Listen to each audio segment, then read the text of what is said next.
Hi friends, welcome to my channel be smart ಗೃಹಿಣಿ. Friends, ನಾನು ಇವತ್ತು ನಿಮಗೆ ತುಂಬಾ ರುಚಿಯಾಗಿರುವಂತಹ ಹಾಗೆ ಆರೋಗ್ಯಕ್ಕೂ ಕೂಡ ತುಂಬಾ ಒಳ್ಳೆಯದಾಗಿರುವಂತಹ ನುಗ್ಗೆ ಸೊಪ್ಪಿನಿಂದ ಒಂದು ಬ್ರೇಕ್ಫಾಸ್ಟ್ ರೆಸಿಪಿ ಮಾಡಿ ತೋರಿಸ್ತಾ ಇದ್ದೀನಿ.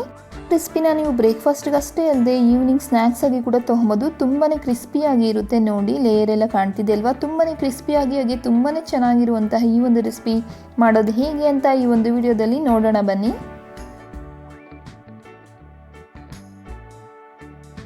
ಮೊದಲಿಗೆ 1 ಕಪ್ ಆಗುವಷ್ಟು ಅವಲಕ್ಕಿ ತೊಗೊಂಡಿದ್ದೀನಿ. ನೀವು ಯಾವ ಅವಲಕ್ಕಿ ಬೇಕಾದ್ರೂ ತೊಗೊಬೋದು. ಗಟ್ಟಿಯಾಗಿರುವಂಥದ್ದು, ತೆಳುವಾಗಿರುವಂಥದ್ದು, ಮೀಡಿಯಮ್ ಅವಲಕ್ಕಿ ಅಥವಾ ಪೇಪರ್ ಅವಲಕ್ಕಿ ಅಂತ ಹೇಳ್ತಾರಲ್ವ, ಯಾವುದನ್ನು ಬೇಕಿದ್ರೂ ನೀವು ತೊಗೊಬೋದು. ನಾನಿಲ್ಲಿ ಗಟ್ಟಿ ಅವಲಕ್ಕಿ ತೊಗೊಂಡಿದ್ದೀನಿ. ಇದನ್ನು ಒಂದು 2 ಬಾರಿ ನಾನು ಇದನ್ನು ವಾಶ್ ಮಾಡ್ಕೊಳ್ತಾ ಇದ್ದೀನಿ. ಚೆನ್ನಾಗಿ ವಾಶ್ ಮಾಡಿದ್ದೆಲ್ಲ ಆದಮೇಲೆ ಇದಕ್ಕೆ ಬೇಕಾಗಿರೋಷ್ಟು ನೀರನ್ನು ಹಾಕಿ ನಾನು ಇದನ್ನು ಒಂದು 15 ನಿಮಿಷಗಳ ಕಾಲ ನೆನೆ ಹಾಕ್ಕೊಳ್ತಾ ಇದ್ದೀನಿ.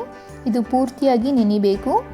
ನೆನೆದಿದ್ದೆಲ್ಲ ಆದಮೇಲೆ ಇದರಲ್ಲಿರುವಂಥ ನೀರನ್ನೆಲ್ಲ ತೆಗಿತಾ ಇದ್ದೀನಿ. ನೋಡಿ, ಸ್ವಲ್ಪನೂ ಈಗ ನೀರೆಲ್ಲ ನಾನು ಇದನ್ನು ತೆಗೆದಿದ್ದೀನಿ. ಈಗ ಇದನ್ನು ಲೈಟಾಗಿ ಮ್ಯಾಶ್ ಮಾಡ್ಕೊಬೇಕಾಗುತ್ತೆ. ಒಂದು ಹಿಟ್ಟಿನ ರೀತಿ ಬರಬೇಕಿದು. ಅದುವರೆಗೂ ಕೂಡ ಸ್ವಲ್ಪ ಒಂದು 5 ನಿಮಿಷಗಳ ಕಾಲ ಮ್ಯಾಶ್ ಮಾಡ್ಕೊಬೇಕಾಗುತ್ತೆ. ನೋಡಿ, ಈ ರೀತಿ ಬಂದಾಗ ಇದಾಗಿದೆ ಅಂತ ಅರ್ಥ. ಸ್ವಲ್ಪನೂ ನೀರಿನ ಅಂಶ ಇರಬಾರ್ದು. ನೀರು ಜಾಸ್ತಿ ಆಗಿದೆ ಅನ್ನೋ ಹಾಗಿದ್ರೆ ಅಕ್ಕಿ ಹಿಟ್ಟನ್ನು ಸ್ವಲ್ಪ ಜಾಸ್ತಿ ಹಾಕ್ಕೊಬೇಕಾಗುತ್ತೆ. ನಾನಿಲ್ಲಿ ಒಂದು 3 ಸ್ಪೂನ್ ಆಗುವಷ್ಟು ಅಕ್ಕಿ ಹಿಟ್ಟನ್ನು ಹಾಕ್ಕೊಳ್ತಿದ್ದೀನಿ. ಹಾಗೆ ಒಂದು 5 ಹಸಿಮೆಣಸಿನಕಾಯಿ ಸಣ್ಣದಾಗಿ ಹಚ್ಕೊಂಡಿರುವಂಥದ್ದು, 1 ಈರುಳ್ಳಿ ಸಣ್ಣದಾಗಿ ಹಚ್ಕೊಂಡಿರುವಂಥದ್ದು. ನಿಮಗೆ ಬೇಕಿದ್ದರೆ ಅಕ್ಕಿ ಹಿಟ್ಟು ಸ್ವಲ್ಪ ಜಾಸ್ತಿ ಹಾಕ್ಕೊಬೋದು. ಅಕ್ಕಿ ಹಿಟ್ಟು ಅಷ್ಟೇ ಅಲ್ಲದೆ ನೀವು ಬೇರೆ ರವೆ ಅಥವಾ ಗೋಧಿ ಹಿಟ್ಟು ಯಾವುದನ್ನು ಬೇಕಾದರೂ ಹಾಕ್ಕೊಬೋದು. ನುಗ್ಗೆ ಸೊಪ್ಪು 1 ಕಪ್ ಆಗುವಷ್ಟು ನಾನು ಸಣ್ಣದಾಗಿ ಹಚ್ಕೊಂಡಿರುವಂಥದ್ದನ್ನು ಕೂಡ ಹಾಕ್ಕೊಳ್ತಿದ್ದೀನಿ.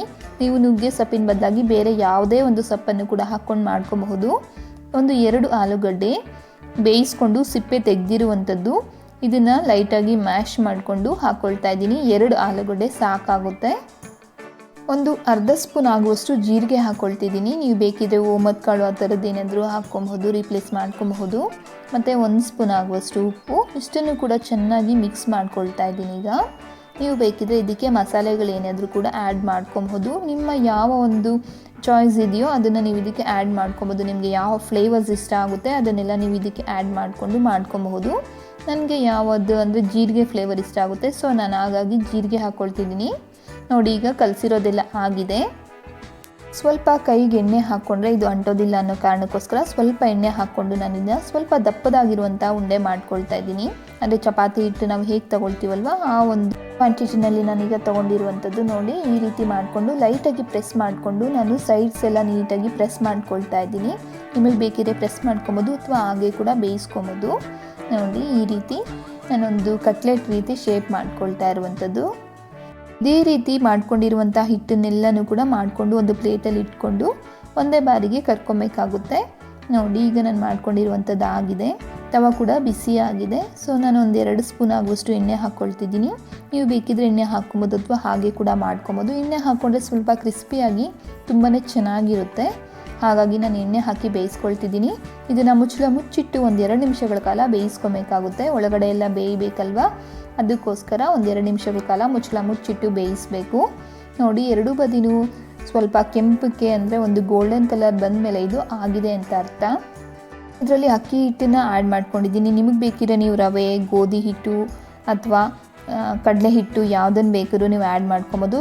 ಟೇಸ್ಟು ಕೂಡ ಚೆನ್ನಾಗೇ ಇರುತ್ತೆ. ಆರೋಗ್ಯಕ್ಕೆ ಯಾವುದು ಒಳ್ಳೆಯದಾಗುತ್ತೋ ಅದನ್ನು ಆ್ಯಡ್ ಮಾಡ್ಕೊಳ್ಳಿ, ಅದು ಕೂಡ ಚೆನ್ನಾಗೇ ಇರುತ್ತೆ. ನೋಡಿ, ಈಗ ಬೆಂದಿರೋದೆಲ್ಲ ಆಗಿದೆ. 2 ಬದಿನೂ ಕೂಡ ನಾನು ಗೋಲ್ಡನ್ ಕಲರ್ ಆಗಿ ಸ್ಪಾಟ್ಸ್ ಬರೋವರೆಗೂ ಬೇಯಿಸ್ಕೊಂಡಿರುವಂಥದ್ದಾಗಿದೆ.